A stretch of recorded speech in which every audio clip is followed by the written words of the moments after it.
जनसभा को संबोधित करते हुए उत्तर प्रदेश के मुख्यमंत्री योगी आदित्यनाथ ने लोगों से ये कहा कि जनता खुद चाहती है कि राम भक्त ही दिल्ली के सिंहासन पर राज करे।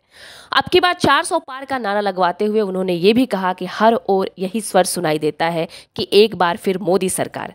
उन्होंने ये भी कहा कि 400 पार का नारा सुनते ही समाजवादी पार्टी को चक्कर आने लगता है, क्योंकि यह पार्टी इतने सीटों पर लड़ने का कभी सोच भी नहीं सकती।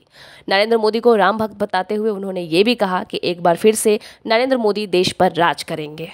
5 चरणों का चुनाव हो गया है और 5 चरणों के चुनाव में पूरे देश के अंदर अलग अलग राज्यों में मुझे जाने का अवसर प्राप्त हुआ।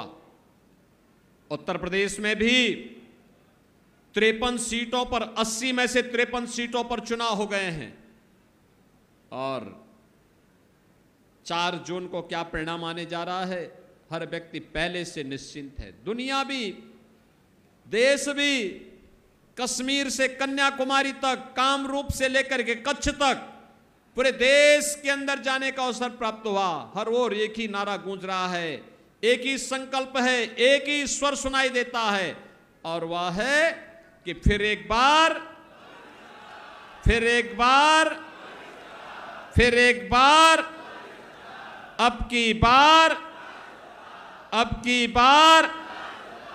जब 400 पार की बात हम करते हैं तो समाजवादी पार्टी को चक्कर आने लगता है, क्योंकि बहनों और भाइयों 400 सीटों पर तो उसने कभी सपने में भी चुनाव लड़ने की नहीं सोचा है।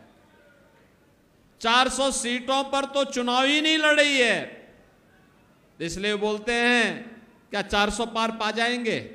जनता जनार्दन कहती है हाँ पाएंगे, और जनता जनार्दन के द्वारा तो ये भी कहा जाता है कि जो राम को लाए हैं, जो राम को लाए हैं,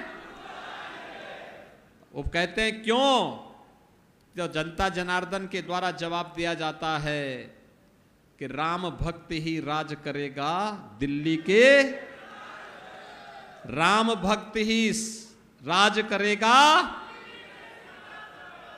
और इस समय सबसे बड़े राम भक्त हैं नरेंद्र मोदी।